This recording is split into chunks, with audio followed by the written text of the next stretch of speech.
에베소서 6장 10절부터 17절까지 말씀 함께 보도록 하겠습니다. 신약성경 에베소서 6장 10절부터 17절까지입니다.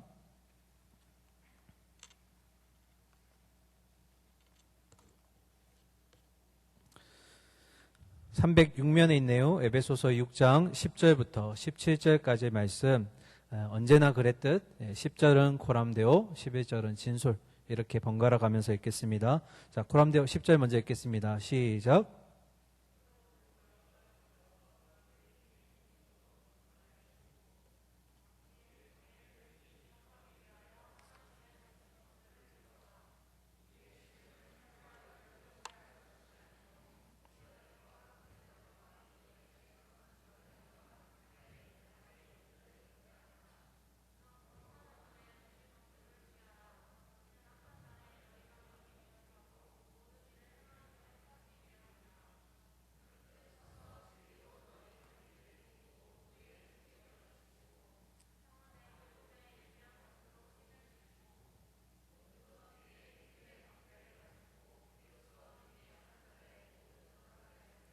(17절) 구원의 투구와 성령의 검 곧 하나님의 말씀을 가지라.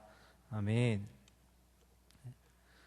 오늘 예배당 오셔서 조금 놀라신 분도 있으실 테고, 좀 생소하실 수도 있는데 예배의 모습을 조금 바꿨습니다.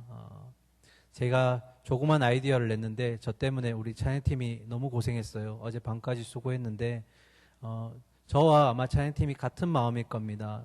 여러분들이 조금 더 하나님과의 풍성한 만남에 집중하실 수 있도록 예배자들은 보통 이 통로의 역할을 감당하게 됩니다. 그래서 여러분이 더 찬양 가운데, 예배 가운데 하나님과의 풍성한 교제 누리실 수 있도록 이렇게 헌신하고 있으니까 여러분이 더 하나님의 은혜를 많이 누려서 삶 가운데서 승리하시기를 바랍니다. 자, 오늘은 에베소서 이제 마지막인데요. 6장의 말씀입니다. 에베소서는 크게 두 부류로 나눌 수 있습니다. 1장에서 3장까지는 이제 뼈가 되는 교리들이 있습니다. 말씀이 이제 진리가 거기에 들어있고요.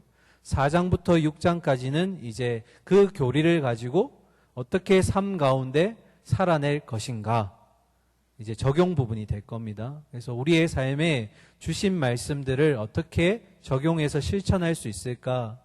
어떻게 보면 이건 영적 전투에 임하는 우리의 무기가 될 수도 있습니다. 그래서 오늘은 특별히 그 중에 6장의 말씀, 하나님의 전신갑주에 대해서 우리가 나눌 텐데요. 사실은 이 분량이 굉장히 많아요. 어떤 목사님은 주석을 내시면서 6장만 무려 600장에 걸치는 책 한 권으로 만들기도 했어요. 그 정도로 중요하고 분량이 많은데 1시간 안에 할 수 있을까? 참 좀 어려운데 그래도 여러분에게 이 말씀을 꼭 나눠야 될 것 같아서 준비를 했습니다. 그래서 전신갑주가 무엇인지, 왜 필요한지, 그리고 6가지의 그 전신갑주가 도대체 무엇인지, 우리는 어떻게 살아가야 될 건지, 이 부분에 대해서 오늘 말씀을 좀 나누도록 하겠습니다. 자, 첫 번째 전신갑주인데요. 전신, 온 몸을 얘기합니다. 갑은 뭘까요? 갑은 이제 갑옷을 얘기합니다. 그리고 주는 투구할 때 주자, 한문을 주자로 씁니다. 그러면 온몸과 갑옷과 그리고 투구, 뭔가 연상이 되시죠? 전쟁에 나가는 병사들이 입는 옷, 그걸 이제 전신갑주라고 부르는데요. 여기서 우리가 좀 조심해야 될 부분이 한 가지 있어요. 그게 뭐냐면 이 옷을 입는 개념을 바울이 끌어다 쓴 거지 그 군대의 문화나 특수성까지 우리가 입어야 된다라는 의미는 아니에요. 이 무슨 말인지 조금 잘 해석하셔야 돼요. 바울이 영적인 전투에 임하는 우리의 모습을 잘 비유해서 이해할 수 있도록 전신갑주라는 것을 이제 가지고 왔는데, 그것을 마치 군대의 문화를 교회에다가 마치 대입해야 되는 것처럼 그렇게 이해하시는 분이 있어요. 그래서 교회에도 군대 같은 문화가 있어야 돼. 뭔가 차렷, 열중샷 하면 딱 그 말 들어야 되고, 그런 얘기가 아니에요.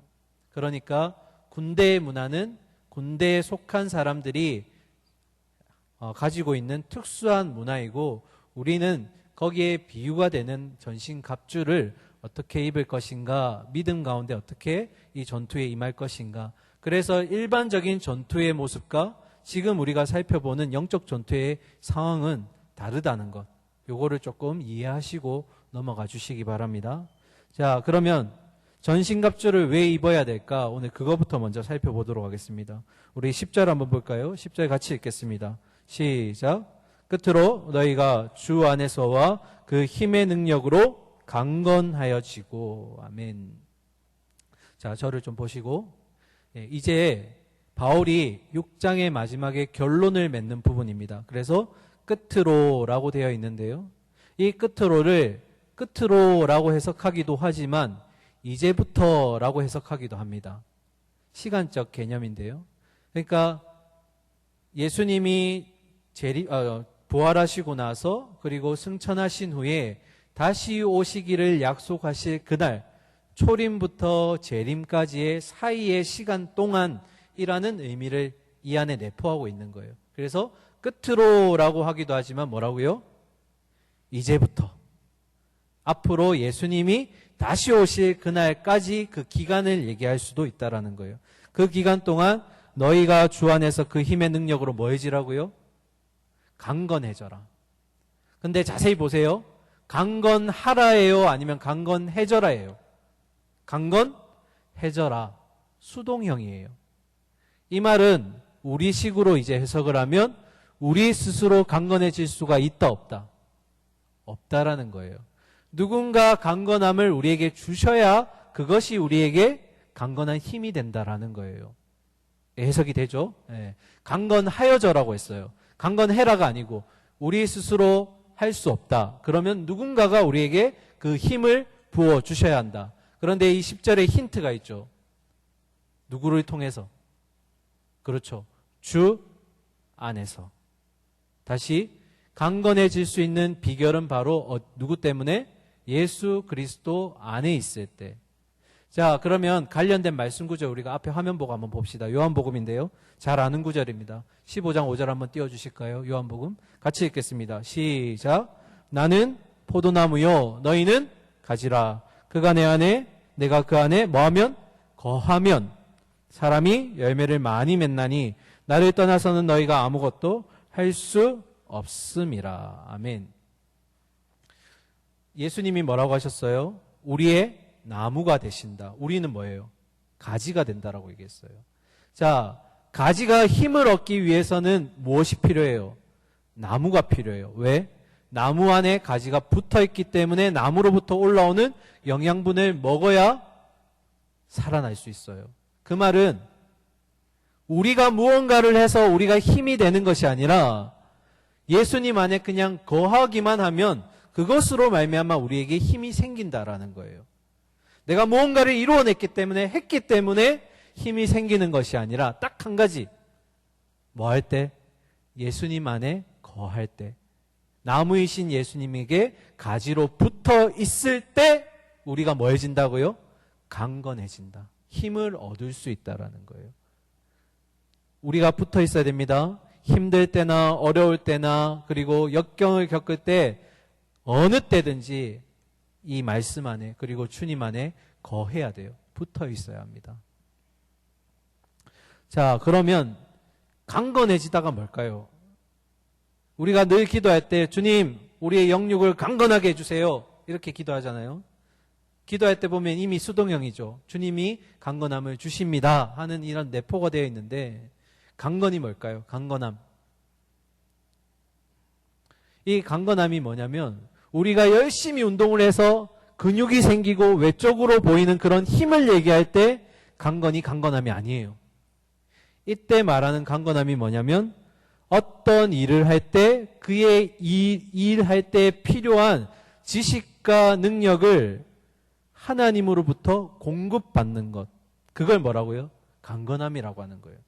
내가 어떤 하나님의 일을 할 때 내 힘으로 하고 내 뜻대로 하는 것 같지만 붙어있는 가지가 나무로부터의 그 힘을 공급받아서 그것을 해낼 때 우리는 뭐라고요? 강건하다라는 표현을 쓰는 거예요. 이거는 반대의 개념이에요. 내적인 힘을 얘기합니다. 그래서 자세히 보면 힘을 주시는 분이 누구예요? 하나님인 거예요. 그래서 하나님이 무언가를 일을 하기 위해서 우리에게 딱 알맞는 지식과 능력을 부어주신다라는 거예요. 그럴 때 우리에게 뭐가 생긴다고요? 강건함이 생긴다라는 거예요. 자, 첫 번째 바울이 지금 전신갑주를 입어야 되는 이유를 뭐라고 얘기했냐면 첫 번째가 뭐라고요? 강건해져라. 강건하라가 아니고 강건해져라. 누구 안에서요? 주 안에서. 그 말은 예수님 안에서 내가 어떤 일을 할 때 예수님 안에 거함으로써 얻게 되는 그분의 힘으로 말미암아 무언가를 해낼 때 그때 강건하다라는 표현을 쓴다라는 거예요. 이게 전신갑주를 입어야 되는 첫 번째 이유, 명령인 거예요. 강건해져라. 자, 넘어갑시다. 두 번째 바울이 왜 입어야 되는지를 설명합니다. 11절 우리 같이 읽겠습니다. 11절 시작. 마귀의 관계를 능히 대적하기 위하여 하나님의 전신갑주를 입어라. 마귀. 에베소서 2장 2절에는 우리가 아까 찬양에도 고백했지만 공중의 권세 잡은 자라는 표현도 해요. 그리고 하나님의 대적자라고도 얘기합니다. 자, 바울의 두 번째 명령이 뭐예요? 하나님의 전신갑주를 뭐 하라고요? 입으라. 오늘날 교회에 두 가지 양극단의 모습을 보이는 모습이 있는데요.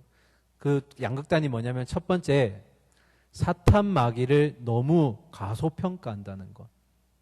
마치 없는 것처럼 살아간다는 것. 그리고 또 한 가지는 이와 반대되는 개념으로 사탄 마귀에 너무 집착하고 예민하게 군다라는 것. 그래서 조금만 뭐 해도 귀신의 짓이다. 사탄의 짓이야. 이렇게 반응하고 또 반대로 진짜 내가 시험 들고 죄를 짓는데도 불구하고 이것이 사탄의 어떤 관계와 어떤 나를 향한 유혹임에도 불구하고 전혀 그것에 대해서 인식하지 못한다는 것. 제가 오늘 책을 한 권 소개해 드리려고 해요. 어떤 책이냐면 C.S. 루이스 목사님이 쓰신 스크루테이프의 편지라는 책입니다. 앞에 화면에 나오네요. 이렇게 하면 제가 들고 있는 것 같이 보이나요? 네.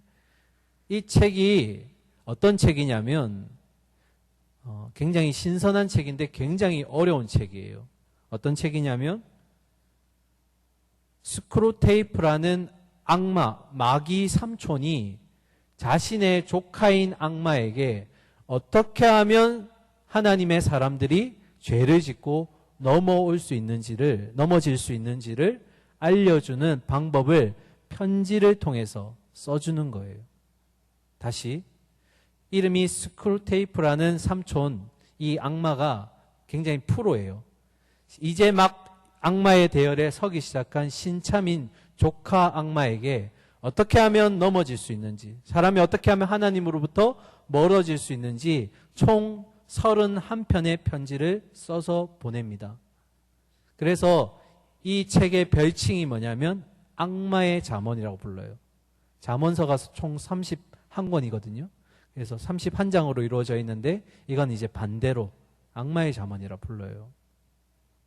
이 내용 중에 이런 내용이 있습니다. 삼촌이 조카에게 여러분이 넘어지게 하려면 여러분을 이 책에서 뭐라고 표현하냐면 환자라고 불러요. 환자들을 넘어뜨리고 아프게 할 수 있으려면 그들로 하여금 현실에 집착하게 만들고 현실로 이 아무것도 정신없게 만들어서 생각하지 못하게 만든다라는 거예요. 내게 주어진 현실을 그것에 눈이 팔려서 영적인 것을 생각하지 못하게 만들고 하나님에 대한 인식을 저버리게 만든다라는 거예요. 내 앞에 놓여진 상황들이 막 뒤죽박죽이고 그리고 이것에 정신 팔리고 문제를 해결하기에 막 급급하다 보니 하나님이고 영적인 것 이런 것들 다 까먹어 버린다라는 거예요.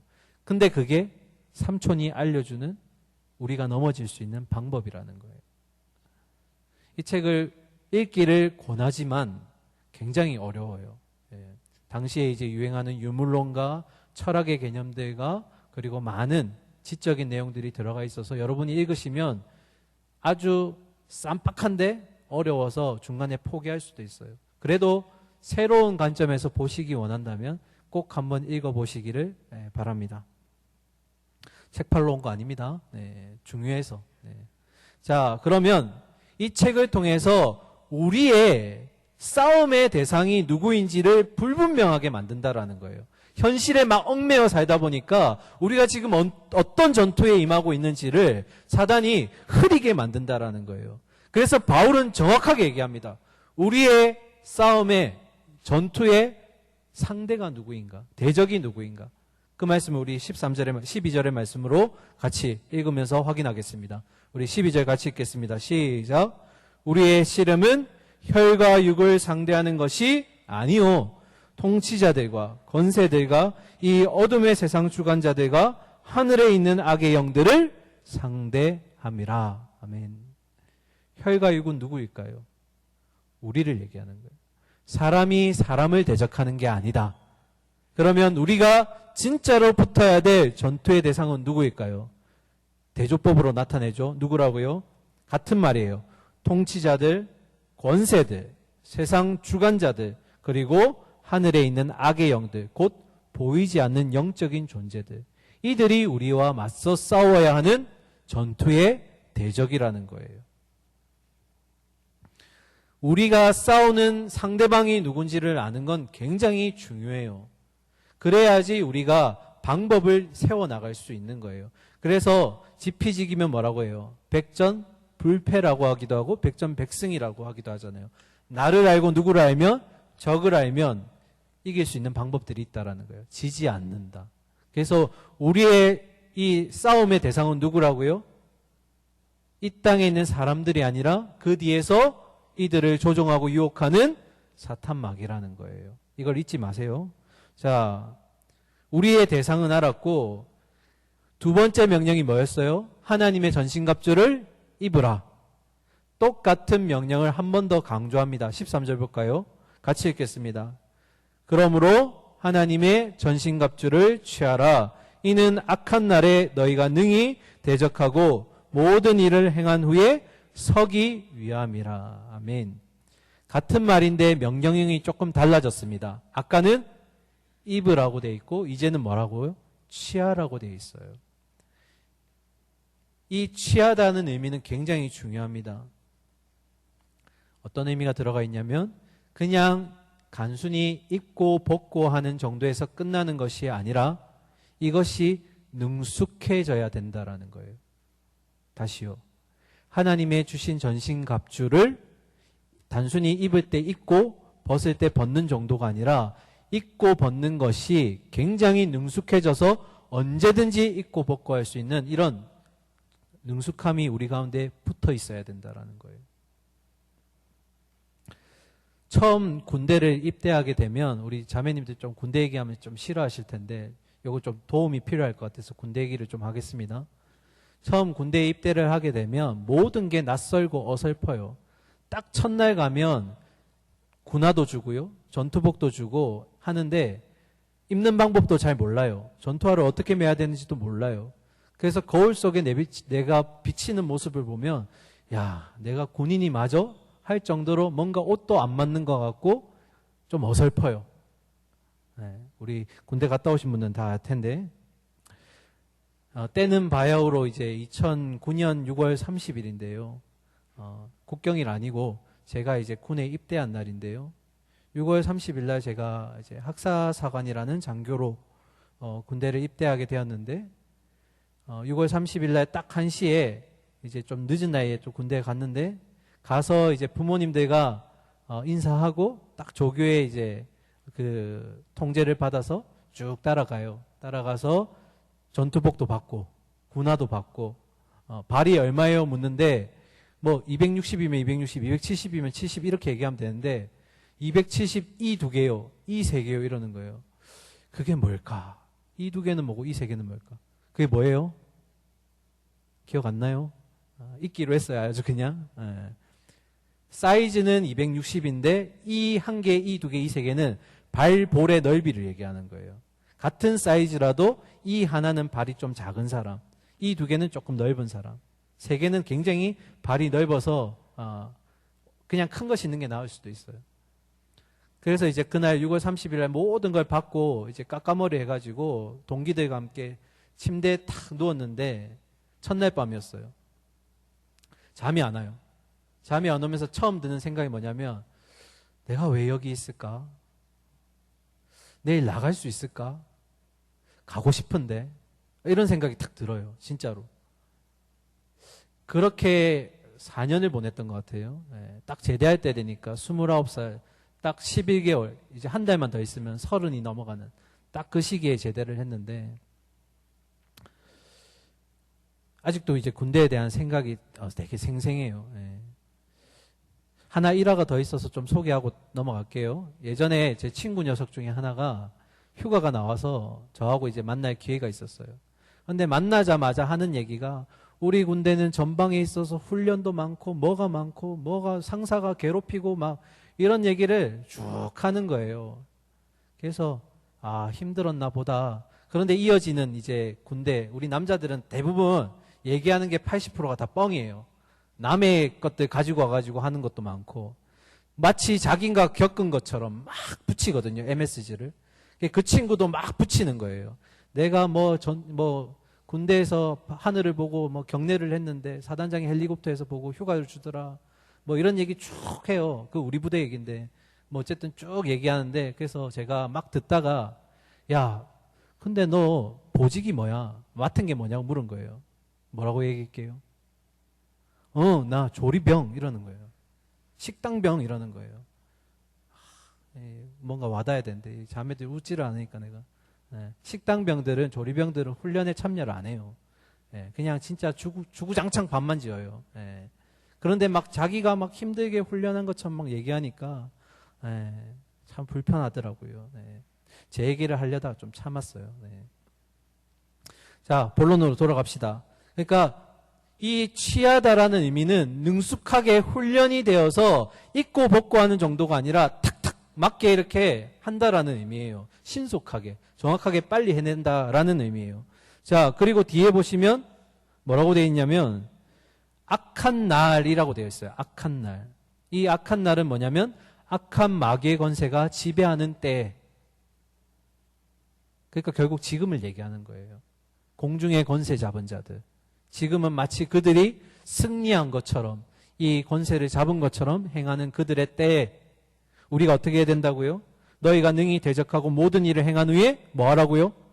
서기 위함이라. 자, 그런데 자세히 보세요. 우리가 지금 전투를 하고 있어요. 전투를 하고 있는 동안만 서는 게 아니라 그 모든 전투가 끝난 다음에도 뭐 하라는 거예요?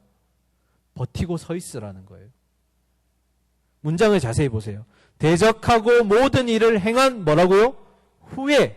대적하는 동안 서 있는 게 아니라 대적을 다 하고 나서도 버티고 있으라는 거예요. 서 있으라는 거예요. 그 정도의 강건함을 있어야 된다라는 거예요. 뭘 입고?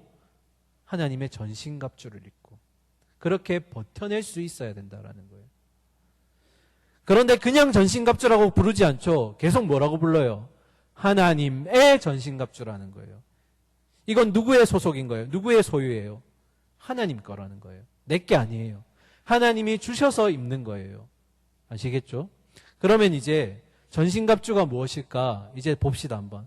화면 한번 띄워주실까요? 그림이 좋은 그림이 있어서 한번 보도록 하겠습니다. 로마 병사의 모습인데요. 총 6가지의 이제 전신갑주의 모양이 있습니다. 한 번씩 읽어볼까요? 믿음의 허리띠, 의의 호심경, 그리고 밑에 발로 내려가서 평안의 복음의 신, 그리고 믿음의 방패, 그 다음에 구원의 투구, 마지막 성령의 검, 다시 말하면 말씀. 이 6가지입니다. 자, 한 가지씩 보도록 합시다. 14절입니다. 그런즉 서서 진리로 너희 허리띠를 띠고 의의 호심경을 붙이고. 자, 서서. 아까 뭐라고 했어요, 제가? 서서. 그냥 단순히 서 있는 정도가 아니라 모든 영적인 전투를 이겨내고 나서도 버텨내는, 끝나고 나서도 서 있을 수 있는 상태를 얘기하는 거예요. 서서 전신갑주를 입고 그때 진리의 허리띠를 매라. 허리띠를 왜 얘기했을까? 왜 진리의 허리띠라고 얘기할까? 자, 그 당시에 이 로마 사람들의 옷을 보면 통짜로 되어 있어요. 마치 쌀포대를 그냥 덮어 쓴 것처럼. 그러면 옷이 헐렁헐렁하겠죠. 그때 이 신속하게 행동할 수 있도록 만들어주는 게 뭐냐면 허리띠예요. 이 통짜로 되어 있는 옷의 가운데를 촥 메어주는 거예요. 특히 군인들이 이 허리띠를 했어요. 그냥 오늘날로 말하는 단순한 어떤 보여주는 어떤 그런 개념이 아니라 신속하게 군인이 특히 허리띠를 참으로써 다음 행동에 굉장히 발빠르게 대처할 수 있도록 만드는 게 허리띠예요. 그런데 이 허리띠가 구약에도 나옵니다. 우리 구약의 출애굽기에 보면 6월절에 이스라엘 백성들이 어떻게 하는지를 한번 봅시다. 출애굽기 12장 11절 보겠습니다. 하나님이 이렇게 명령하셨어요. 우리 화면 보고 같이 읽겠습니다. 시작. 너희는 그것을 이렇게 먹을지니 허리에 띠를 띠고 발에 신을 신고 손에 지팡이를 잡고 급히 먹으라. 이것이 여호와의 율법이니라. 율법이 왜 이렇게 구체적일까? 자, 6월절에 지켜야 되는 모습인데요. 너희는 그것은 바로 흠없는 어린 양을 얘기합니다. 장차 오실 예수 그리스도를 예표하는 그 어린 양. 근데 그 어린 양을 먹을 때 어떻게 먹으라고요? 첫 번째, 허리에 띠를 띠고, 그리고 발에 신을 신고, 마지막에 손에 지팡이를 잡고 어떻게 먹으라고요? 급히 먹으라. 급히. 뭔가 상황이 굉장히 급박하게 흘러가는 것 같죠. 그리고 마치 이걸 먹고 나면 다른 뭔가를 해야 할 것 같아요. 자세히 생각해 보면 6월절에 이 어린 양을 먹고 나서 그들은 하나님이 약속하신 젖과 꿀이 흐르는 가나안 땅 여정을 시작해야 돼요. 그 시장의 발판이 바로 여기예요. 그래서 허리띠를 매는 것은 마치 이것을 하고 다음 태세로 넘어가기 위해 이것에 굉장히 집중하는 모습을 보여줘요. 빨리 이것을 해야 다음 것을 할 수 있다라는. 이해가 돼요? 그러니까 허리띠를 맸다라는 것은 신속하게 하기 위한 어떤 집중하는 모습이 이곳에 담겨져 있다라는 거예요. 그러면 아까 진리의 허리띠라고 했잖아요. 진리가 뭘까요? 여기서 말하는 진리는 나중에 복음이 나오기 때문에 복음이라기보다는 말 그대로 진실된 삶, 거짓이 없는 삶을 얘기하는 거예요. 그러면 문장을 합쳐봅시다. 진리의 허리띠를 맨다는 건 뭐예요? 이 땅에 우리가 순례길을, 믿음의 순례길을 걸어갈 텐데 그 걸음 가운데 진실된 삶에 집중한다라는 거예요. 이 순례길을 걸어가는 가운데 거짓이 없는 삶, 진실된 삶을 우리가 어떻게 해요? 집중하며 그것을 이루기 위해서 살아간다라는 거예요. 이게 믿음의 허리띠의 내용이에요. 자, 넘어갑시다. 두 번째로. 두 번째 무장은 뭐예요? 의의 호심경. 호심경은 우리말로 하면 가슴막이라고 합니다. 그런데 가슴막이라고 해서 여기만 막는 게 아니에요. 아까 로마 군사의 모습을 보면 이 호심경은 목구멍부터 시작해서 여기 배꼽위에까지가 호심경이 돼요. 여기 전체, 여기 안에는 우리의 핵심 장기들이, 조직들이 다 있어요. 그걸 막아주는 게 뭐예요? 호심경이에요. 그런데 바울은 데살로니가 전서에서 이 호심경을 의의 호심경이라고도 부르지만 다른 말로도 불렀어요. 우리 데살로니가 전서 5장 8절 한번 봅시다. 자, 함께 읽을까요? 시작. 우리는 낮에 속하였으니 정신을 차리고 믿음과 사랑의 호심경을 붙이고 구원의 소망의 투구를 쓰자. 의와 바꿀 수 있는 게 뭐예요? 믿음과 사랑. 자, 질문 하나 할게요. 우리 안에 의로움을 찾을 수 있어요, 없어요? 우리 안에 의로움이 있을까요, 없을까요? 없어요. 의로움이 없기 때문에 누구로부터 그 의를 받아야 될까요? 하나님으로부터 그 의를 받아야 됩니다. 그 의롭다함을 칭하다라는 뜻이 칭의잖아요. 그죠? 그런데 그 의를 받는다는 것은 결국 뭐냐면 이 땅에서 순례의 길을, 믿음의 길을 걸어가는 우리가 사탄 마귀로부터 수만 가지 공격이 올 텐데 그것을 뭘로 버텨내는 거예요? 뭘로 막아낼까요? 하나님이 주신 믿음으로 막아낸다라는 거예요. 그게 호심경의 역할이에요. 다시 설명할게요. 아까는 진리의 허리띠를 차고 간다는 것은 뭐예요? 우리 안에 그 순례길 가운데 거짓 없는 삶, 진실된 삶에 집중하면서 살아간다면 이 호심경이라는 건 뭐예요? 우리 안에 의로움이 없기 때문에 하나님으로부터 그 의로움을 받아서 살아갈 텐데 우리 안에 주어지는 그 믿음의 순례길 가운데 우리에게 다가오는 수많은 유혹들과 공격들 가운데 하나님이 주신 뭘로 버텨낸다는 거예요? 믿음으로 버텨낸다는 거예요. 주신 그 값없는 사랑과 주신 믿음으로 그 유혹들을 떨쳐내고 우리가 막아내고 그 순례길을 끝까지 완주해 나간다라는 의미예요. 이게 의의 호심경이에요. 자, 빨리빨리 넘어갑시다. 이제 15절. 세 번째 무장을 보겠습니다. 함께 읽을까요? 시작. 평안의 복음이 준비한 것으로 신을 신고. 문장이 조금 어렵네요. 제가 이해하기 쉽게 설명하면 평화의 복음을 전할 수 있도록 신을 신어야 한다. 이 말이에요. 자, 이걸 단순히 성교적인 차원으로 해석하시는 분들도 있더라고요. 그런데 그것보다 훨씬 더 큰 의미를 담고 있습니다. 자, 질문 하나 다시 할게요. 군인에게 신은 의미가 뭘까요? 신이라는 의미. 우리식으로 하면 전투화가 되겠죠. 군인에게 있어서 전투화, 신의 의미는 뭘까요? 맨발로 뛰어다니면 힘들죠. 그래서 이 신이라는 의미는 기동성을 얘기하는 거예요.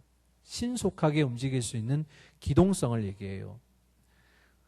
제가 군부대 시절 때 저기 전방 지역에 한번 간 적이 있는데 그 중에 못 들어가는 지역이 있어요. 비무장시대라고 부르죠. 거기 왜 못 들어가냐면 첫 번째, 거기에는 지금 많은 지뢰들이 땅속에 묻혀 있어요. 그런데 우리가 원래 지뢰를 심을 때는 아군은 알아볼 수 있도록 지뢰군을 설치해요. 길을 만들어요. 여기를 밟으면 지뢰가 없다. 여기를 밟으면 지뢰가 있다. 그래서 길을 만들어놨는데 여기에 사람이 들어가지 않고 비가 오고 눈이 오면서 자연 환경이 변화되었고 이 지뢰군이 깨어져 버렸어요. 그래서 잘못 들어갔다간 어떻게 되는 거예요? 지뢰를 밟은 거예요.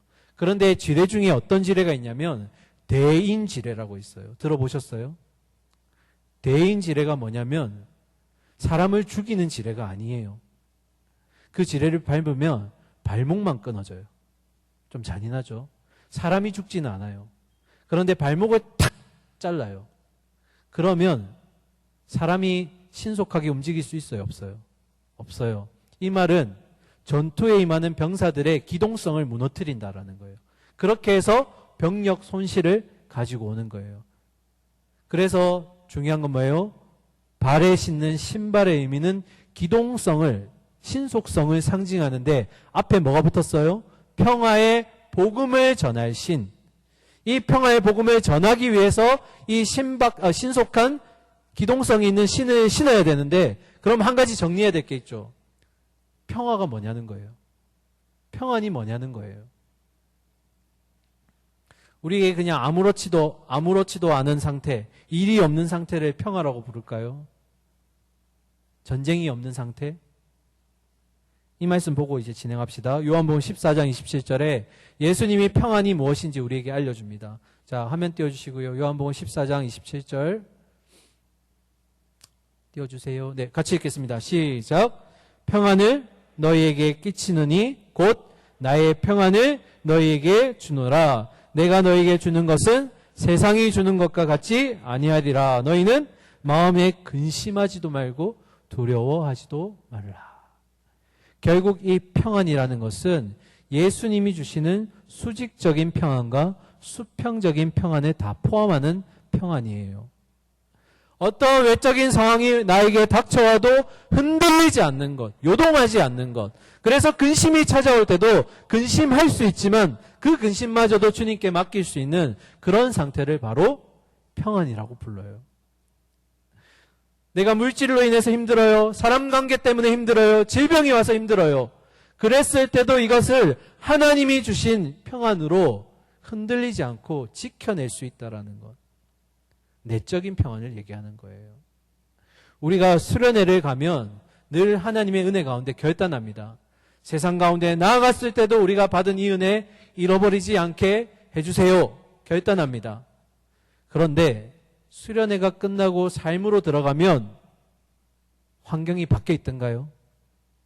우리의 삶이 갑자기 복음에 충실할 수 있도록 모든 상황이 우리에게 맞던가요? 아니죠. 상황은 안 바뀌어요. 오히려 더 나빠질 수도 있어요. 왜요? 영적인 은혜를 경험한 우리이기 때문에 사탄마귀가 우리를 가만두지 않아요. 더 공허하게 만들고 더 어렵게 만들 수 있다는 거예요. 그러면 뭐가 바뀌어야 되는 거예요? 외적인 상황이 바뀌는 게 아니라 그것을 대하는 누가 바뀌는 거예요? 내가 바뀌는 거예요. 수련회 이전에는 내가 어떤 문제들이 닥쳐왔을 때, 야, 이거 어떻게 내가 감당해? 난 힘들어. 못하겠어. 난 극단적인 선택할 수도 있어.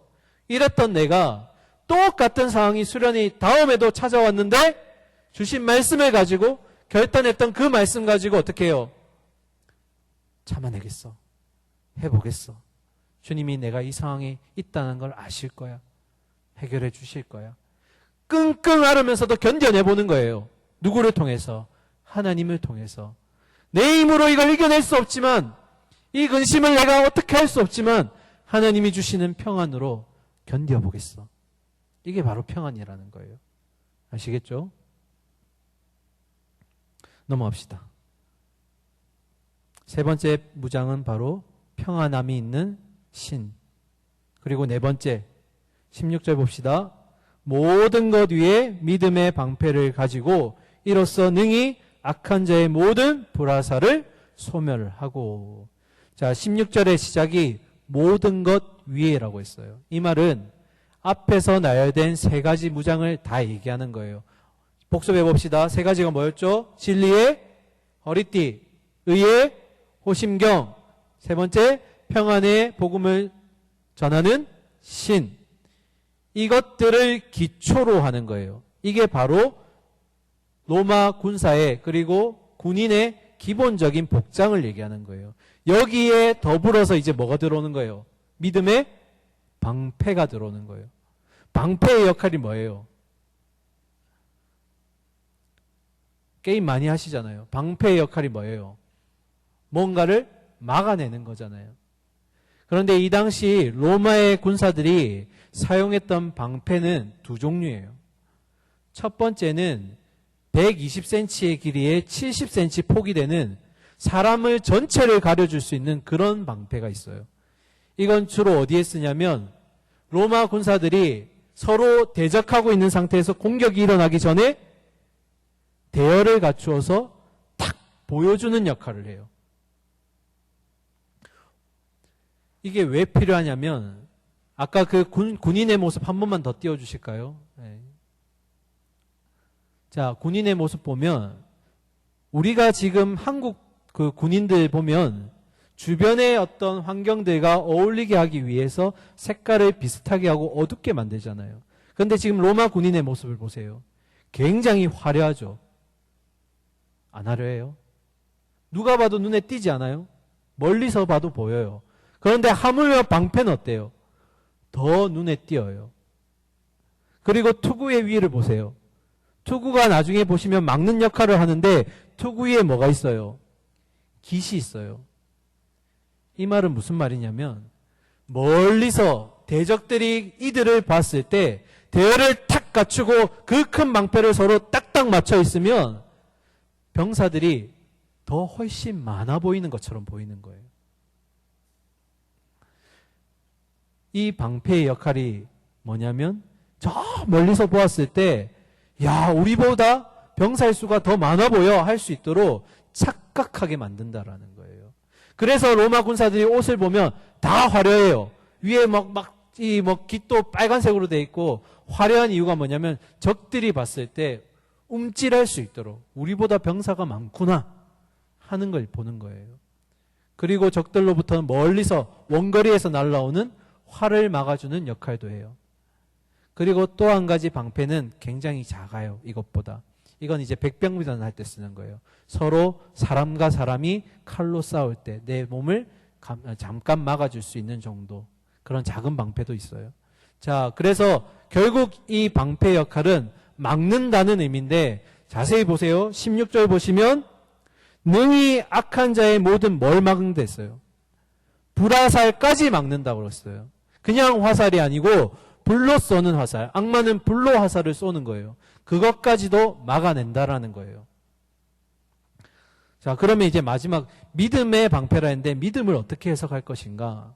뭔가를 막아내는 건 맞는 것 같은데, 시간상 볼 수는 없지만 시편에 보면 이 방패를 누구에 비유하냐면 하나님을 방패로 비유해요. 결국 뭐예요?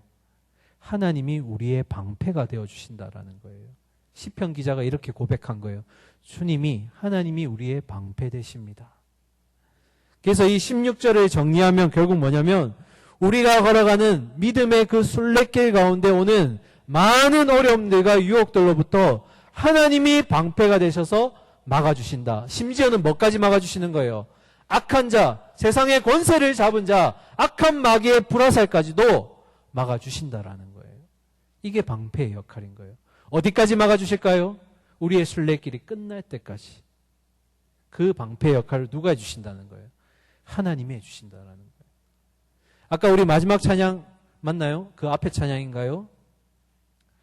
세상의 유혹 시험이 내게 몰려올 때 할 때 제일 마지막 가사가 뭐예요? 주를 찬양, 손을 들고 찬양. 전쟁은 누구에게? 내게 속한 것이 아니라 누구에게? 하나님에게 속한 것. 영적 전투는 바로 하나님에 속한 것이고 하나님이 일하셔야 되는 거예요. 그러니까 방패도 누가 하시는 거예요? 하나님이 하시는 거예요. 막아주신다라는 거예요. 이걸 기억하셔야 됩니다. 자, 이제 마지막 17절 갑시다. 자, 잠도 깰 겸 17절 한번 같이 읽겠습니다. 17절 시작. 구원의 투구와 성령의 검 곧 하나님의 말씀을 가지라. 다섯 번째 무장이 뭐예요? 구원의 투구. 이 말씀, 이 무장 해석하기가 참 어려웠어요. 어떻게 하면 여러분들에게 이 구절을 해석할 수 있을까? 그런데 마침 아까 우리가 읽었던 데살로니가 전서에서 바울이 힌트를 하나 줘요. 데살로니가 전서 우리 5장 8절 다시 한번 봅시다. 아까는 앞에 걸 봤는데 이제 뒤에 걸 보는 거예요. 우리는 낮에 속하였으니 정신을 차리고 믿음과 사랑에 호신경을 붙이고 구원의 소망의 투구를 뭐라고요? 쓰라. 자, 아까 17절과 데살로니가 전서 5장 8절 사이에 구원의 투구는 투구인데 한 가지 추가된 단어가 있어요. 그게 뭐예요? 소망. 밑에 보지 마세요. 확인했어요, 제가. 뭐가 있다고요? 소망. 구원의 소망의 투구를 쓰라. 그러면 이건 무슨 말일까? 자, 구원을 시제로 나누면 세 가지로 나눌 수 있다고 예전에 제가 말씀드린 적이 있어요. 첫 번째, 우리는 2000년 전에 예수님이 돌아가시면서 우리를 이미 구원을 주셨어요. 그래서 받은 구원이라고 제가 말씀드린 적이 있어요. 이미 그때 우리의 신분은 하나님의 자녀로 바뀌었어요. 맞죠? 그런데 지금 우리가 이 땅에서 여러 가지 훈련을 통해서 우리가 이루어가는 게 뭐예요? 구원을 이루어가는 거예요. 왜요? 신분은 바뀌었지만 그에 걸맞는 생각과 가치관과 말과 행동이 나와야 되는데 우리의 옛 본성, 지난주에 배웠던 그 육신이 우리를 자꾸 방해하는 거예요. 그러니까 이 땅에서 훈련을 해가는 거예요. 그것을 두 글자로 뭐라고 했어요? 성화.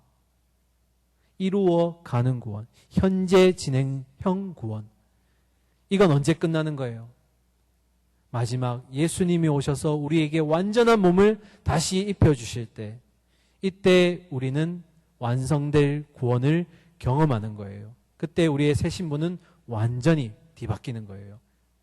그래서 구원의 소망의 투구를 쓰라는 건 결국 뭐냐면 마지막 그 소망을 향해 달려갈 때까지, 이 구원의 완성이 될 때까지 하나님이 투구를 쓰고 모든 유혹으로부터 막아주시겠다는 거예요. 그러니까 우리에겐 소망이 있는 거예요. 마지막 그날 우리가 2000년 전에 받았던 그 새로운 신분이 완전히 그때로 완전히 완벽해질 때, 완전해질 때, 그때 우리에게 주실 그 구원의 소망을 위해서 이 투구를 쓰는 거예요. 모든 위험으로부터 방패처럼 막아낸다라는 거예요. 마지막, 성령의 검, 말씀. 자, 자세히 한번 복습해 봅시다. 총 6가지가 나왔어요. 성령의 검 마지막 말씀까지 보았는데요. 이 말씀까지 보기 전에 첫 번째 3개가 뭐였죠? 진리의 허리띠, 의의 호심경, 평안의 복음에 준비한 신. 이 3가지는 뭐라고 했어요? 군인에게 있어서 기본적으로 장착되는 기본 옷이에요. 두 번째는 뭐였어요? 방어용이에요. 믿음의 방패, 구원의 투구. 2가지의 공통된 역할이 뭐예요? 방어. 그리고 마지막 무기가 뭐예요? 성령의 검, 말씀. 무기의 정도가 점점 강해지는 거예요. 보이시나요? 그냥 기본에서 방어가 생겼고 이제는 공격까지 할 수 있는 거예요. 점점 강해지기 시작하는 거예요. 우리가 가지고 있는 유일한 무기는 뭐라는 거예요? 영적 전투에 임할 때 성령의 검 곧 말씀이라는 거예요.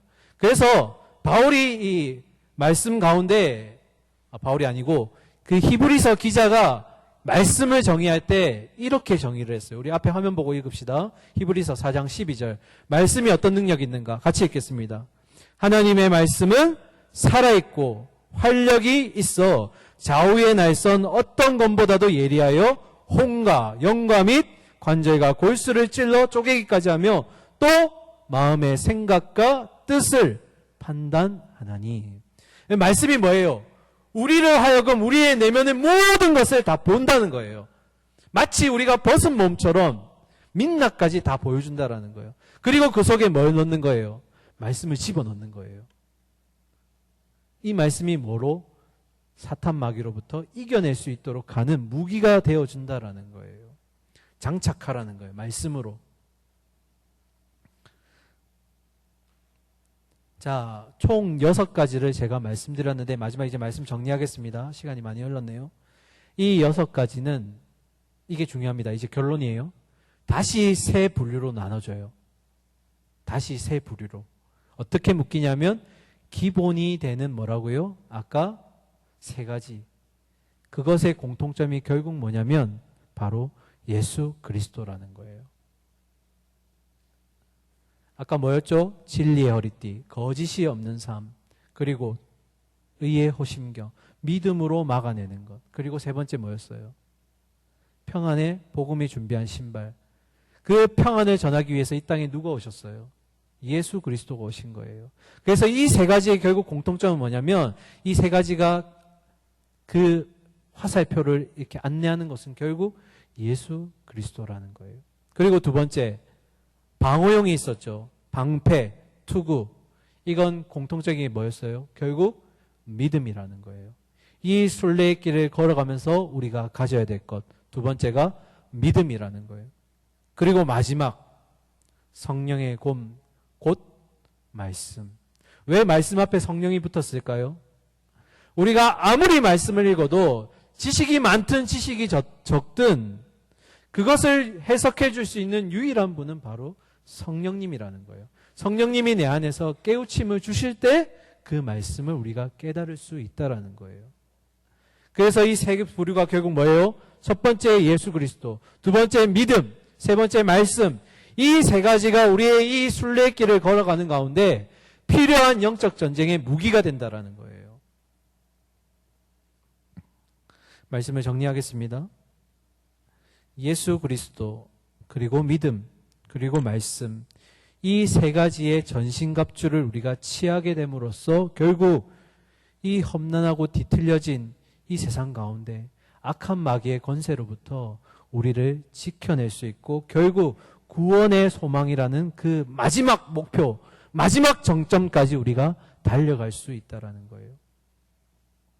그래서 예수 그리스도가 오시는 그날까지 아까 6장 10절에 시작했던 끝으로 이제부터는 언제까지요? 예수 그리스도가 마지막 오는 그날까지 이 3가지의 무장함으로써 우리의 내면의 힘이 되고 그리고 성품이 되고 그것이 삶이 되어서 우리 가운데 끝까지 달려갈 수 있기를 저는 소망합니다. 그래서 세 가지 뭘 갖춰야 된다고요? 첫 번째, 내 안에 예수 그리스도. 두 번째, 믿음. 그리고 마지막, 성령의 조명 안에 있는 말씀. 이 세 가지가 결국 6가지의 전신갑주. 한 번만 더 외우고 마치겠습니다. 믿음의 허리띠, 의의 호심경, 평안의 발을 준비하는 신, 그리고 믿음의 방패, 구원의 투구, 마지막 성령의 검, 곧 말씀. 이 6가지로 무장하셔서 우리의 삶에서 영적 전투에서 승리하시는 저와 여러분이 되기를 간절히 소망하고 축원합니다.